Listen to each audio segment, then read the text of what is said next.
I'm going to talk about the inherent drama of the white page. Here's what's happening with a filmmaker. They have a decided advantage over a writer in that they can tell us meaning the reader or the viewer, what's important to focus on. If there are 100 faces in the crowd, the camera could zoom in on the one face that the filmmaker wanted you to follow. If someone brings a gun, for instance, the camera can linger on the gun and alert the reader that this is something important, that this is going to be an important prop. In filmmaking, no gesture, no prop, nothing is too small. The question is, as a writer, we're writing about our lives.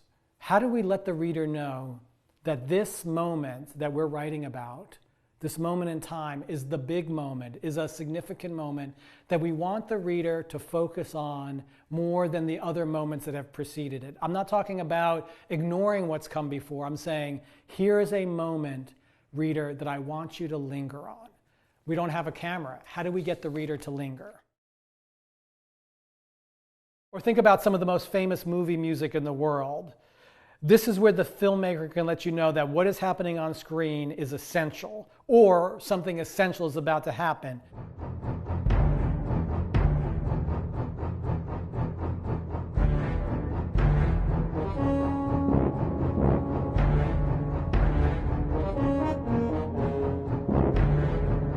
That's how Steven Spielberg helped guide you through the narrative of his film and got you to focus on and understand the significance of the shark fin. Or, say for instance, just as an example, I'm holding a pen in my right hand. It's just an innocuous prop right now. What if I wanted the reader to know that this pen was going to be essential in the story I was telling? If I was a filmmaker, I could zoom in on that pen. But a reader, we can't zoom in on something. There's something else we have to do. Otherwise, this is just a prop right now. Zoomed in, it becomes something significant. We're telling the audience, pay attention to this. There's going to be something important about this pen.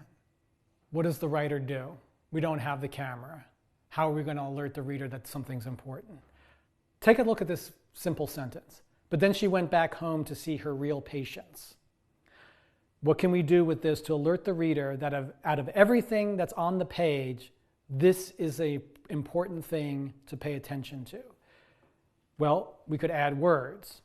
But then she went back home to see her real patients, which was really an important and powerful thing to do. Just telling the reader right away, focus on this. Or you could just repeat it the way we do sometimes when we talk and just want to make sure someone didn't miss what we said. But then she went back home to see her real patients. But then she went back home to see her real patients. Or we could do something typographical, all caps, but then she went back home to see her real patients. Or we could do an exclamation mark, but then she went back home to see her real patients. Or we could make it bold, or we could double the size. Or if there was something more subtle in the sentence that you wanted to have land with a louder thump, but then she went back home to see her real patients. Let me suggest something contradictory, that there is actually the absence of something that will make the thing you're writing hit louder. Here's where this sentence came from. It was from a student of mine who was writing about her mental health struggles as a young woman. And what she wrote, and this is exactly in the prose in which she wrote it: I meditated twice a day. I prayed vehemently. I went to spiritual motivational lectures. I went to church. I read book after book of spiritual advice, but I still couldn't choose happiness. You can't choose not to have bipolar II disorder. I trusted nobody. I tried everything. I was beyond help. I started swallowing 5 Klonopins a day to quell the crying.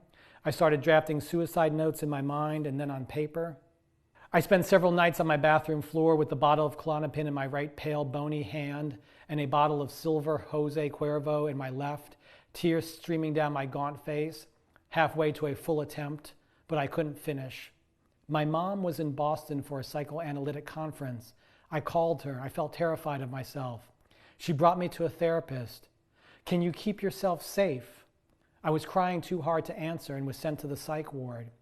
My mom visited me for a day while she was still in Boston for the conference, but then she went back home to see her real patients.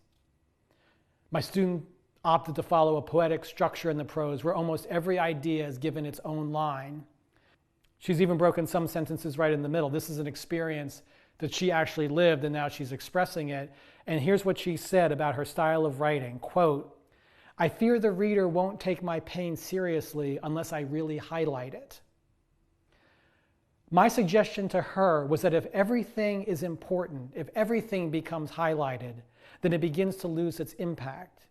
It would be equivalent of writing everything like this, huge type.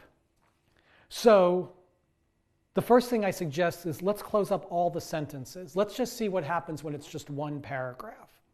I want you to keep in mind that white space is one of the most powerful aspects of writing. It's actually the absence of words.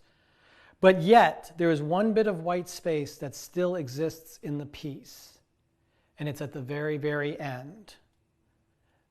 But then she went back home to see her real patients, and that's followed by white space. By ending the paragraph with that line, she's able to emphasize the power and importance of her relationship with her mother. The reader's attention is brought to that without having to actually bring the reader's attention to it. Let's look at another version of this prose. It's the same thing, but now I've broken it in two spots. There are two big moments in this passage that I'm emphasizing.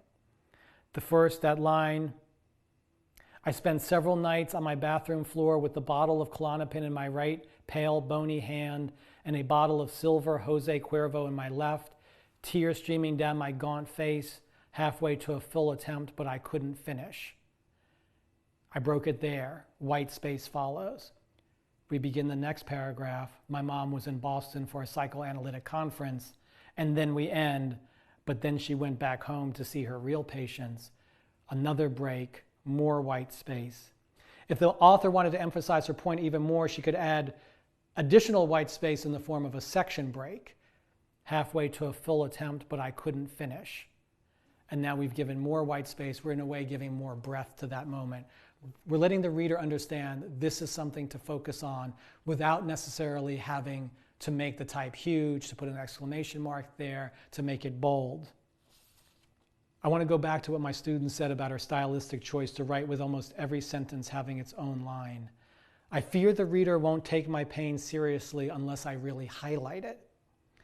She has the right instinct to highlight certain things, but that music from Jaws,